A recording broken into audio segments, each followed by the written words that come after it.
Alpen Pharmaceuticals in association with Higher Secondary Principals Forum.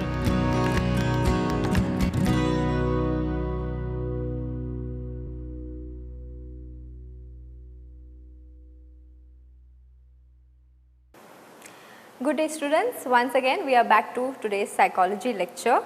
We were continuing from the same first chapter, that is variations in psychology, and before we start today's lecture, again I would like to give you a small activity of the same kind which we had done last time. So as I said, these are some brain gym activities or brain gym exercises. Last time we had done the lazy 8 where you had kept your thumbs up diagonal and drawn an 8 in the air. That was to improve your focus and attention, right. So this time we are going to do another brain gym exercise called as hookups. Okay. So basically in this what you have to do is stand upright straight, take your right leg across your left leg, take your right hand across your left hand, intertwine your fingers and bring your hand inside, and in this way you have to wait for 10 seconds. Okay, let's begin. 1, 2, 3, 4, 5, 6, 7, 8, 9 and 10. Same has to be repeated on the other side. So you have to take your left across your right, you take your left hand across your right hand, intertwine your fingers and bring it in, and again wait for 10 seconds. 1, 2, 3, 4, 5, 6, 7, 8, 9 and 10. Alright, that's done with the activity. As I said, there are many more such activities, out of which I have showed you one for the previous lecture and another one for this lecture. So I'll take the opportunity to introduce myself once again. My name is Dilsha Walsan and I am a teacher from Vadinagar High Secondary School. So let's continue with today's topic, that is variations in psychological attributes. That is the first chapter of your syllabus, which will be there for your first formative. What are we going to learn today? Individual differences in intelligence, variations of intelligence, types of intelligence tests, culture and intelligence, intelligence in the Indian tradition, emotional intelligence, special abilities, creativity and intelligence. So let's begin. This is an important topic which you need to listen to carefully. Do note down or you can mark important points in your textbook, on your textbook. And yeah, so individual differences in intelligence is basically they discuss about the interplay of nature and nurture. You might have heard probably nature versus nurture. What is it that shows our intelligence, which is the one that plays major role? Is it nature or nurture? So there are a number of evidence for hereditary influence on intelligence that mainly come from studies that were done on twins and on adopted children.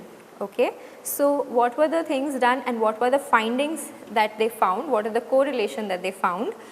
Intelligence of identical twins reared together, they correlate almost 0.90. Okay. So in identical twins who were reared together, they are considerably similar. That is what the finding was. Whereas identical twins reared in different environments, they correlate up to 0.72. Identical twins and fraternal twins, I am sure you know the difference. Nevertheless, I will tell you, identical twins are twins that are born from one fertilized egg that has been split, and fraternal twins are born from two separate fertilized eggs. Okay. So identical twins that are reared in different environments, they correlate up to 0.72, and fraternal twins reared together is 0.60. That is regarding twins. When they did research on brothers and sisters who were reared together, it was seen the result was 0.50. and siblings, when they were read apart, it was 0.25. So, you see the differences, it is going on reducing if you see the order. Then there was some research done on how the environmental factor, plays a role in children. So, children's intelligence is more similar to their biological rather than adoptive parents. This was seen in studies done on adopted children. Okay. So, what was the result they found? That children's intelligence is more similar to their biological parents rather than their adoptive parents. Okay. And further on, it was also seen that as children grow in age, their intelligence level tends to move closer to that of their adoptive parents. So, initially if you see, it will be more like the intelligence level will be more like their biological parents, but as they grow in age, obviously that shows that there is environmental interaction which plays an important role, and it is seen that their intelligence level tends to move closer to that of their adoptive parents. Okay. And another thing was seen that children from disadvantaged homes, when they were adopted into families with higher socio-economic status, they exhibit a large increase in their intelligence scores. So, that actually shows the difference. When the children were brought from lower economic background, where they were deprived with a lot of things, when they came to a higher economic background where they were given enough of resources, there was a change, drastic change seen in their intelligence scores. So, that shows that environmental deprivation lowers intelligence, while rich nutrition, good family background and quality schooling increases intelligence. So, basically intelligence is a product of complex interaction of heredity, that we say as nature. Heredity is nature and environment, which is nurture. I repeat once again, intelligence is a product of complex interaction of heredity, which is nature, and environment, which is nurture. So, definitely there is an interaction between both, which shows the intelligence level of the child. Moving on further, we go to assessment of intelligence, which I am sure this chapter is covered by most of you. Nevertheless, this is like a revision for you all. So, pay attention. Assessment of intelligence is the topic, and in 1905, Alfred Binet and Theodore Simon, they were the first who successfully attempted to formally measure intelligence, as I had already told you last time about Alfred Binet. But coming to assessment of intelligence, it was the two of them, that is Alfred Binet and Theodore Simon, who formally measured intelligence. So, the important things in this particular topic, what you have to remember are the points that I put up here: mental age, chronological age, mental retardation, and what William Stern has called as intelligence quotient. Okay. So, basically they gave a concept called as mental age, which in short is called MA, which is the measure of a person's intellectual development relative to people of his or her age group. Okay. So, if their intellectual development is relative to their age group, that is the mental age of that individual. What is chronological age? It is the biological age right from birth. So, that is your actual age. Okay. So, a mental age of 5 means that a child's performance on an intelligence test equals to the average performance level of a group of 5-year-olds. So, it has to match, both of it have to match. Okay. So, chronological, as I said, biological age, but for a dull child, the MA is below the CA. So, their mental age might be below the chronological age, which means that the development has not occurred how it is supposed to. Alright. And as I said, the last point, that is the most important point, where the concept of intelligence quotient came into picture, and it was given in the year 1912 by William Stern, who was a German psychologist. He devised this concept of intelligence quotient, which we most commonly say IQ. So IQ, it refers to the mental age divided by the chronological age and multiplied by 100. It's something like this. This is the formula that you use, and this can come as a question from exam point of view. You might be asked to calculate the IQ of a child, and you will be given a problem where the mental age is given, chronological age is given, and you might have to find the IQ of the child. Okay? So yes. Now this into 100, please remember, that is not percentage. The number 100 is simply used as a multiplier to avoid any decimal points. Okay? So please know that it is not percentage. The last line which I have highlighted there, these are a few things that you have to remember. If the mental age is equal to the chronological age, the IQ is 100, and if the mental age is greater than the chronological age, the IQ tends to be greater than 100, and if the mental age is less than the chronological age, the IQ will be less than 100. Okay? Here is a small solution of the sum that I have shown. Abhishek, if the question can come like this, Abhishek is 10 years old, his mental age is 14 years, calculate his IQ using the formula and state the category to which he belongs. I have not yet gone to the category part, but the solution of this particular problem would be something like this, where you write IQ is equal to MA upon CA into 100. So here Abhishek is how old?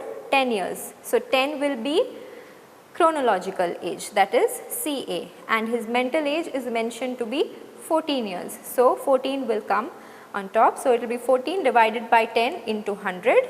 Once you calculate it, the IQ will come to 140.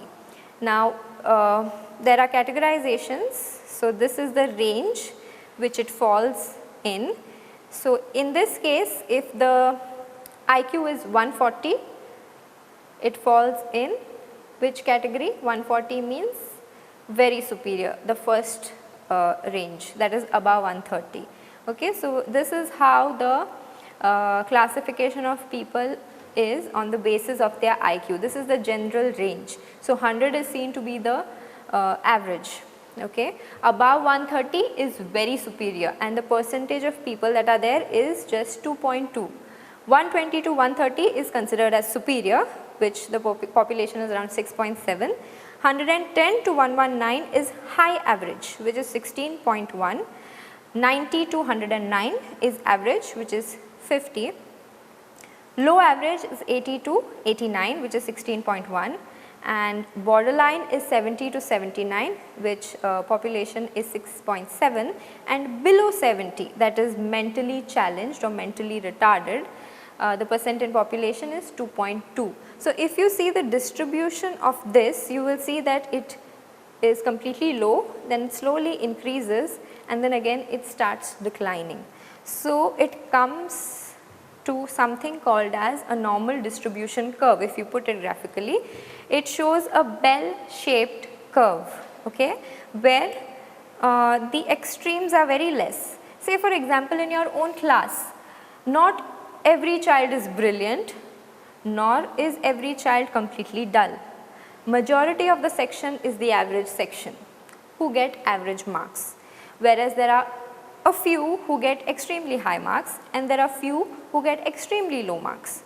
The same way is this bell-shaped curve, the normal distribution curve, where the average IQ comes in the middle range, which is 68%.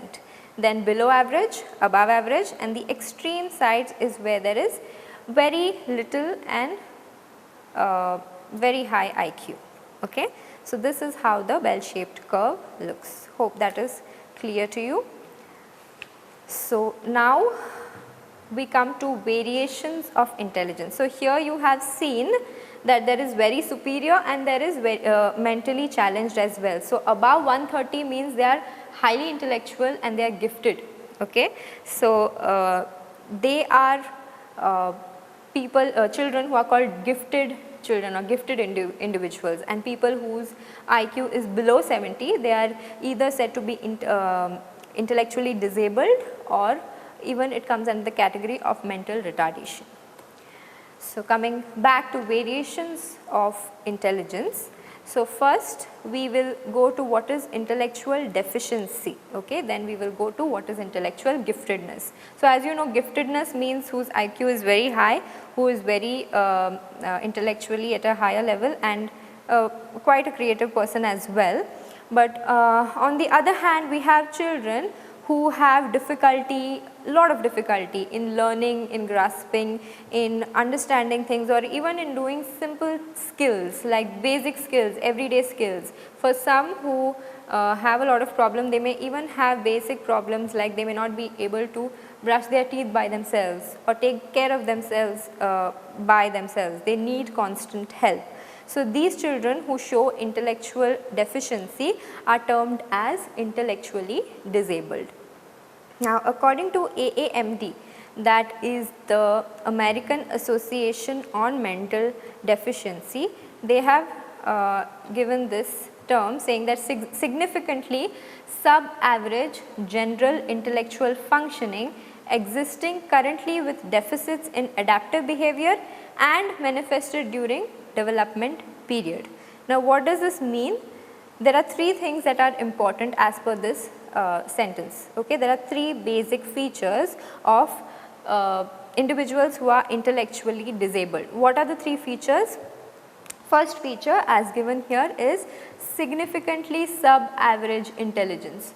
What do you mean by significantly sub-average intelligence? Basically, it means that the person has IQ which is below 70. So, they are judged to have sub-average intelligence. Okay. So, we have seen that the person has below 70 IQ. Second point, deficits in adaptive behavior. What does that mean? That the person's capacity to be independent and to deal effectively with your environment is a little difficult.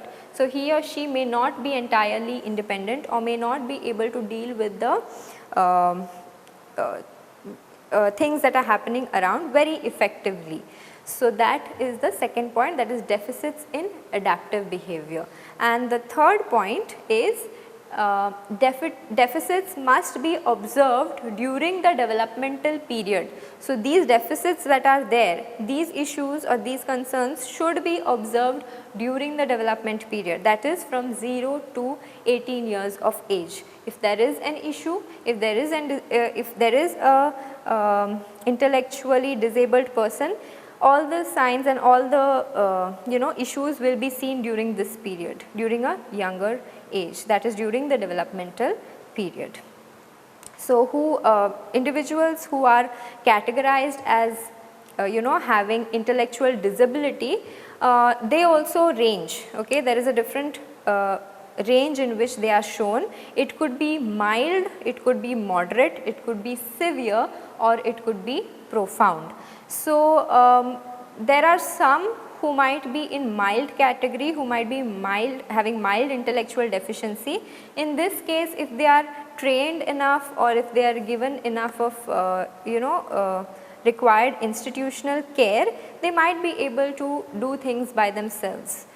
But there are some who are in the profound category who need constant help from someone or the other to take care of their day-to-day needs.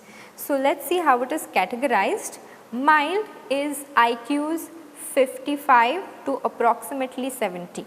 Okay, their IQ, when it is between this range, they are said to have mild intellectual deficiency.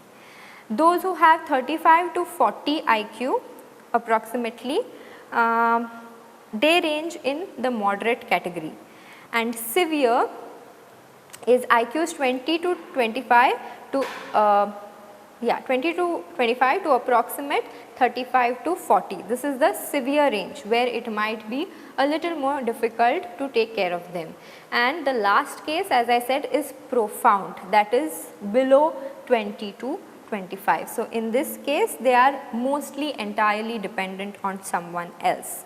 Now, if it is a mild case with, they might be a little slower than their age group, but with a little help they may be able to adjust with their age group and function independently and even hold jobs in future and have families. But people with moderate disability, they lag behind quite a lot, and even their language and motor skills are affected.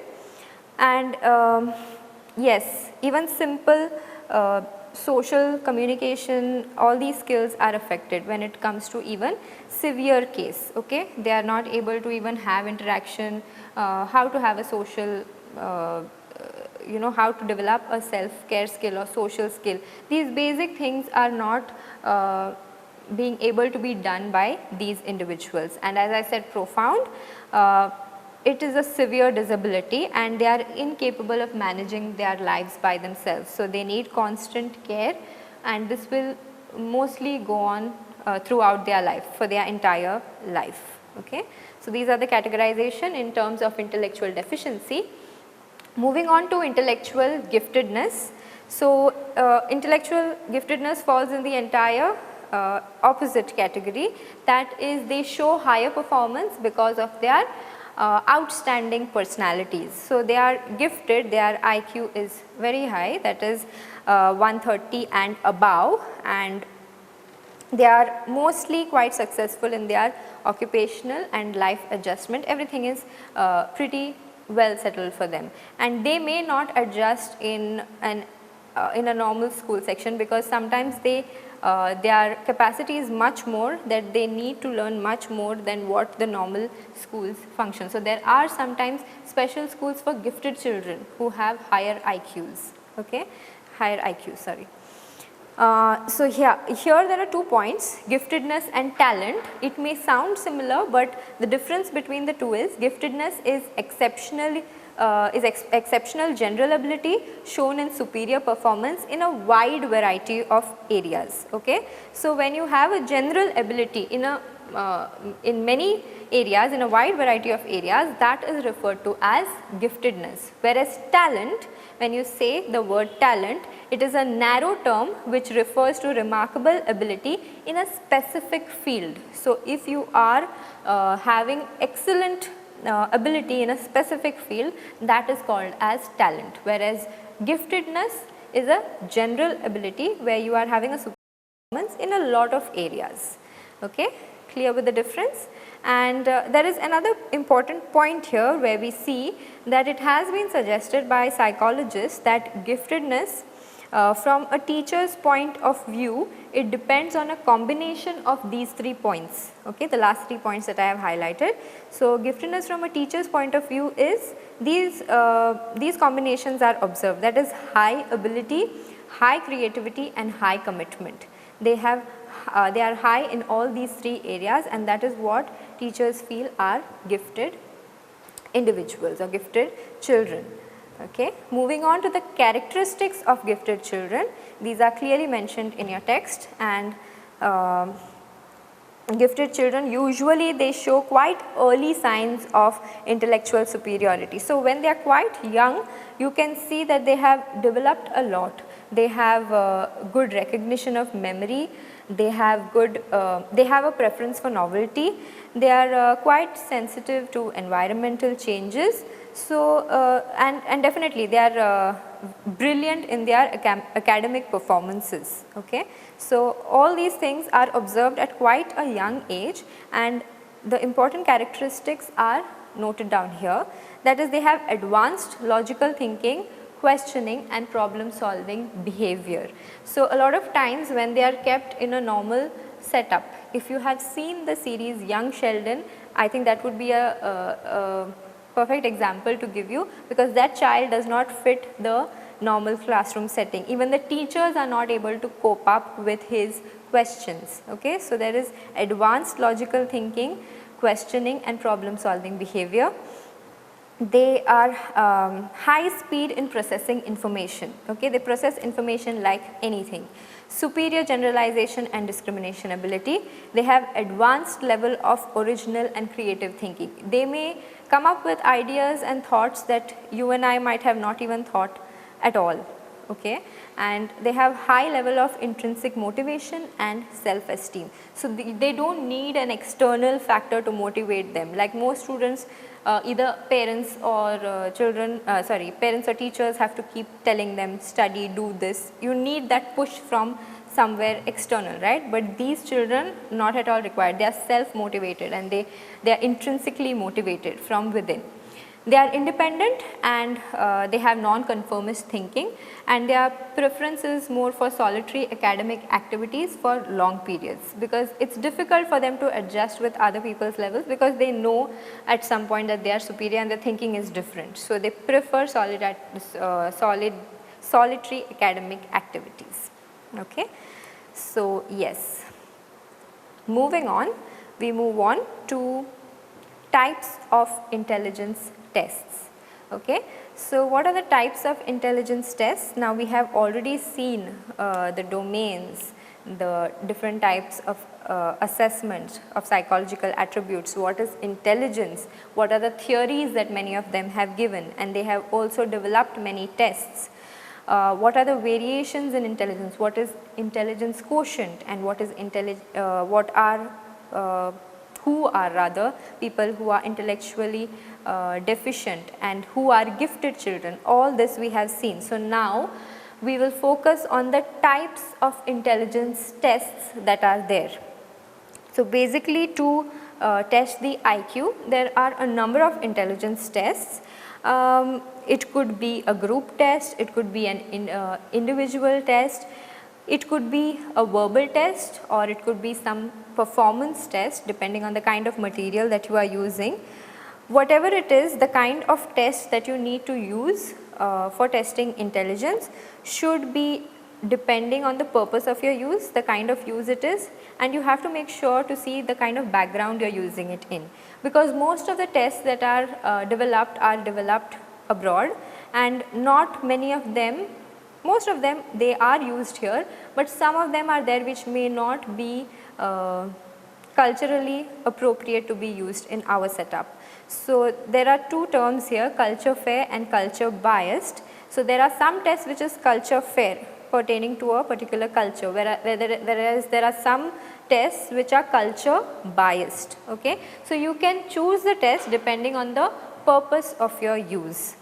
So let's move on to see which are those.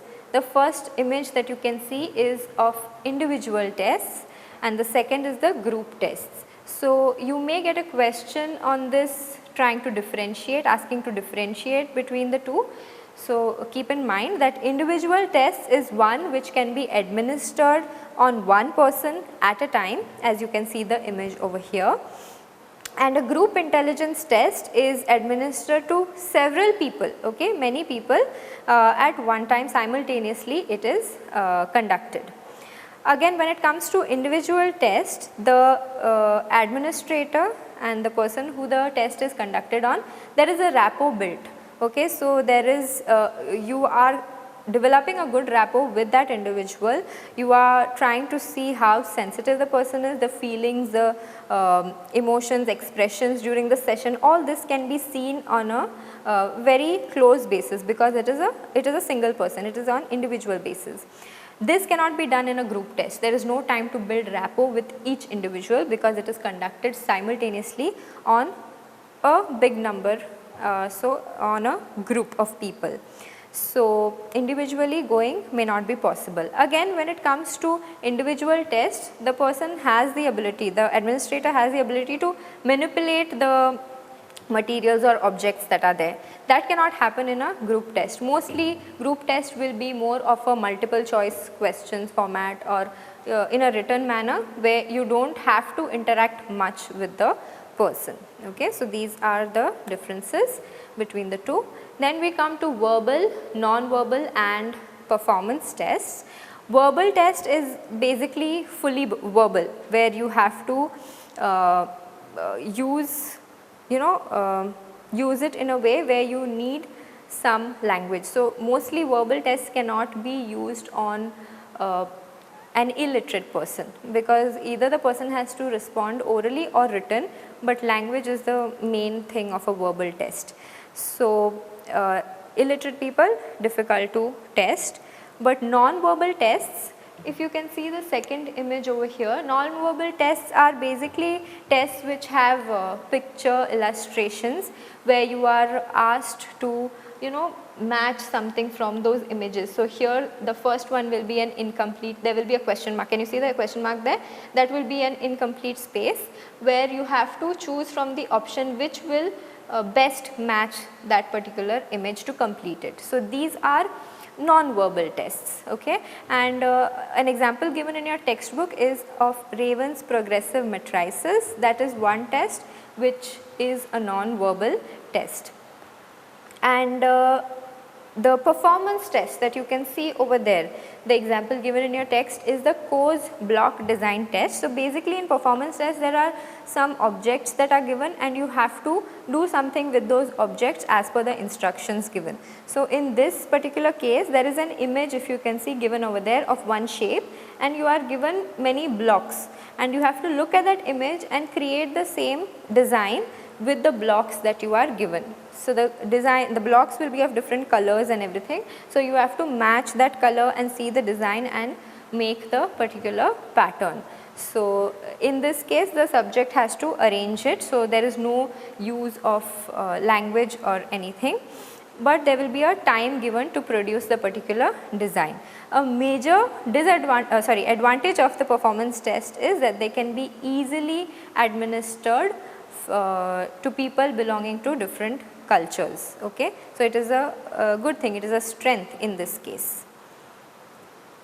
Moving on further, we come to the next topic, that is culture and intelligence, okay. So intelligence, it helps individuals to adapt to their environment, agreed?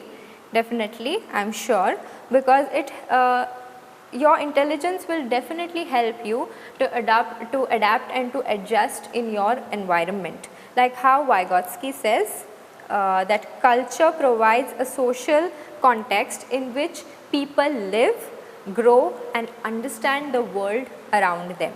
Now it definitely there is a connection between culture and intelligence, because it is seen that in cultures where technology is not developed much. So if societies have technologies which are not developed much, they mostly focus or they value people's social and emotional skills more, okay. But if you see, compare it to a culture which is highly technologically developed, then you see they focus more on abilities of reasoning and judgment, and this is what represents intelligence to them. These are the ones that are developed well in technology as well. So the culture is basically a system of customs, beliefs, attitudes and achievements in art and literature, and a person's intelligence is likely to be tuned by some of the cultural parameters. Yes, definitely. According to Sternberg, intelligence is a product of culture, and Vygotsky again he says cultures have a life of their own. Like what he says is things change, and in the same way the culture also changes. So culture itself has a life of its own. So he says that there are some things which are common and universal, like the elementary functions of crying, attending to a mother's voice, sensitivity to smell, walking, running, all these are universal, which is observed all over. And the matter of higher mental functions such as problem solving, thinking, all these are largely culture produced. So there is a great interaction between culture and intelligence. Further on, the last point that you see is about technological intelligence. So what is this? It is mentioned in your text that technologically advanced societies, they adopt child rearing practices that foster skills of generalization and abstraction, speed, minimal moves and mental manipulation among children. So these are the things that they focus on, and these are the kind of societies that you call as technological intelligence. So these are the societies that promote the behavior which are technologically intelligent. For them those are the main aspects, okay, rather than the other things that are focused in other cultures which are not so technologically intelligent. Moving on further, we see intelligence in Indian tradition. This is connecting intelligence to our Indian traditions. It is seen that intelligence in the Indian tradition can be termed as integral intelligence. Okay? Integral means essential intelligence which comprises of everything. So, Buddhi, this term, according to J.P. Das, it includes skills like mental efforts, determined action, feelings and opinions, along with cognitive competence such as knowledge, discrimination and understanding. So, we have a holistic view of what is intelligence in Indian terms, because everything is included, whereas Western term is mostly focused on cognitive skills. We see it in as a whole, okay, not only cognitive but also non-cognitive skills are included in this. So, there are some facets of intelligence in the Indian tradition, and those are the 4 points that are mentioned here. One is cognitive capacity, the other is social competence, emotional competence and entrepreneurial competence. There can be a question asked on this as well. What is cognitive capacity? Basically sensitivity to context, understanding, discrimination, problem solving and effective communication, like you know all the higher mental processes. Social competence, it is respect for social order, commitment to elders and young and the needy, and concern about others' perspectives. So, you see the difference how these aspects are also taken into consideration when you come to the intelligence based on Indian tradition. Third is the emotional competence, that is self-regulation, self-monitoring of emotions, honesty, politeness, good conduct and self-evaluation. And the last one is entrepreneurial competence, which includes commitment, persistence, patience, hard work, vigilance and a goal-directed behavior. So, do remember all these 4 points which are important, which comes under Indian tradition, that is facets of intelligence. The next topic we come to is emotional intelligence. Just like how we have the IQ, that is intelligence quotient, we also have something called as the EQ, that is emotional quotient, and this has come up a lot in today's world, because it has been seen that having only a high IQ is not enough. Okay, your EQ also has to be good enough to bring a balance between your intelligence and your emotions. Such people are better adjusted in their environment compared to the ones who only have high IQ. So, what is emotional intelligence? Basically, emotional intelligence is a set of skills that underlie accurate appraisal, expression and regulation of emotions. So, as per Salovey and Mayer, they have given this definition, that the ability to monitor one's own and others' emotions, to discriminate among them and to use the information to guide one's thinking and actions is what they have defined as emotional quotient. Okay. So, it was seen that a good IQ and scholastic record is not enough to be successful in life, because there were many people who were very successful in life academically and they were doing very well when you see their job perspective, but if you had to see their personal relations and their personal lives, they were having a lot of difficulties. You all might have observed many a time that people who are high on IQ, who are highly intellectual and who have achieved a lot in life, if you see academically or even job wise, they have probably achieved a lot, but over the period of time they have a lot of difficulty in adjustment, because they are not able to maintain good relations with their co-workers, they are not able to maintain good relation even with their family members, and they are not able to have a good emotional balance. Okay, so that means they are not able to identify and understand their own behavior, at the same time they are not able to identify and understand others' behavior so that they can behave appropriately.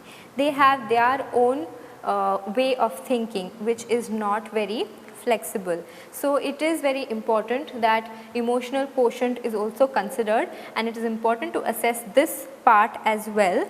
And now because of the research done on this particular factor, it is seen that there are many people who are giving attention to this emotional intelligence, and they are working on improving the emotional quotient. So there are many programs that are aimed at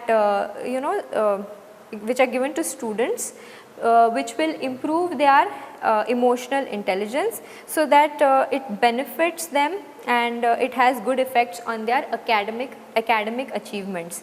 So what happens was, it was observed that there were some students who are academically achieving a lot, but they were very emotionally unstable. So if they were given enough of programs and trainings in that area, then they were able to better manage their lives, and they were prepared to face the challenges even outside the classroom and not just within their academic class session. So that is why emotional intelligence and emotional quotient are important in these terms. Coming to special abilities. So in special abilities we see two things, that is aptitude and interest. We have already done what is aptitude. It basically refers to the special abilities in a particular field of activity, and it is a combination of characteristics that indicates an individual's capacity to acquire some specific knowledge or skill after training. And what is interest? It is a preference for a particular activity. Why are these two things important? While assessing intelligence, psychologists often found that people with similar intelligence, they differed in the kind of knowledge or skills that they acquired. So it was not necessary that those who had similar kind of intelligence had the same kind of knowledge and skills that they wanted to acquire. That it was different. So that is when this whole aptitude and interest came into picture. So that we can help predict whether the person will sustain in that field in the future. In order to be successful in a particular field, a person must have both aptitude and interest. Like I always tell my students that if you are choosing any particular career, it is very important to see that you have the skill for it. So you have to have the aptitude for it as well as interest in that particular field, because if you do not have interest in that particular skill or field, over the period of time you will lose interest and you will start performing badly in that area. Like a small example would be of children who are scoring very high marks and they take probably some field that they are actually not interested, but because of high scores and they have the ability to do it and probably parents have told them to choose it, they have taken that, but they never had genuine interest towards that field. Then you see that after some time they are not performing well. It is not because they are not having the ability to perform well, it is simply because their interest starts dropping down. So automatically their performance lowers in that particular field. So yes, it is definitely important so that in future whatever job you take or whichever field you are working in, if you want to have a satisfactory outcome and sustain in that particular field, you need to keep in mind both aptitude as well as interest. Moving on to the last subtopic of today's class, that is creativity and intelligence. Not much in detail, but you just have to know the difference between the two. Basically, a question may come asking you the difference between creativity and intelligence. So Terman, he has said that persons with high IQ were not necessarily creative. Okay, so creative ideas can come from a person who does not have a very high IQ. You might have seen in your own classroom that there might be people who are having different skills. They are good at different things. If you have difficulty in a particular subject, you might go to one person.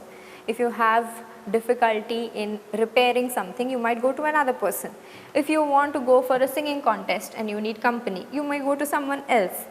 So everyone has different creative talents within them. Okay, but it is seen that creative ideas could come from a person who do not have a very high IQ, as I have mentioned. So researchers have also found that both high and low level of creativity can be found in highly intelligent children and also in children of average intelligence. So when they saw that people who are highly intellectual, like the ones who had really high IQ, it was not necessary that they had high creativity in them. It could be just average level. So the relationship between creativity and intelligence is seen to be positive. Okay, so but of course you cannot expect creativity from a person who does not have any level of intelligence or has a very low level of intelligence, because certain level of intelligence is required for creativity. So creativity does require some level of intelligence. Like for example, if there is a creative writer who writes very beautifully, the person has to have knowledge about language. Without that, obviously he or she will not be able to be a creative writer. Again, if it is an artist or a painter who has to paint something, they have to have some knowledge about the various skills used in painting, the color combinations and different ideas. So that minimum or that kind of intelligence is required for them to be an artist or a painter. So that is what they are focusing on here, and it is said that there are tests which are there to assess people's creativity, and these tests, a general feature of these tests is that most of them are open ended. Why? Because if you keep it closed ended, then you are killing the person's creativity. Closed ended means you want a specific answer, whereas in creativity you have to give them a open-ended activity or open-ended question where they use their own creativity, they use their own ideas and explore new things and come up with new things, so that you know their level of intelligence. So they need to have that freedom to do things that are coming in their thoughts, so that free flow of thought has to be there. And there are no specific answers or questions or problems in creativity tests. Whereas the opposite, if it is a close ended test, mostly in intelligence, if you are assessing the person's intelligence, it is seen that most of the time it is focused on logical reasoning, or it is focused on accuracy, clear thinking or perceptual ability. So it is very specific. There is no exploration there for the person, there is no freedom for the person to do something different. It is very specific. So creative tests are not like that. They are open ended and there is no specific correct answer as such. So imagination, reality, originality and expressions are very spontaneous in such tests. So with that we come to the end of this chapter, and a few important questions which are framed in this particular manner pertaining to your board exams. I have just highlighted the important questions, but as I already said for your last lecture, textbook is everything. You need to read up, understand, mark important things and then learn the question answers. So there could be questions pertaining to this, like distinguish between individual tests and group tests, or even it could be on the other, that is verbal, non-verbal performance tests. Then discuss intelligence as a product of the environment. So the nature, nurture can also be a question that is asked. State the characteristics of gifted children. So those few points or characteristics that are there, that can be there. Talent and giftedness, that also can be asked in a different manner. Differentiate between creativity tests and intelligence tests, that is what we did towards the end. And how is intelligence understood in the Indian tradition, also covered, which had 4 important points in them. And you may get a sum to solve of IQ, which I had told previously. So yes, that is the end of the first chapter, that is variations in psychological attributes. Thank you very much and all the best. Prudent Scholars, powered by Lupin Pharmaceuticals.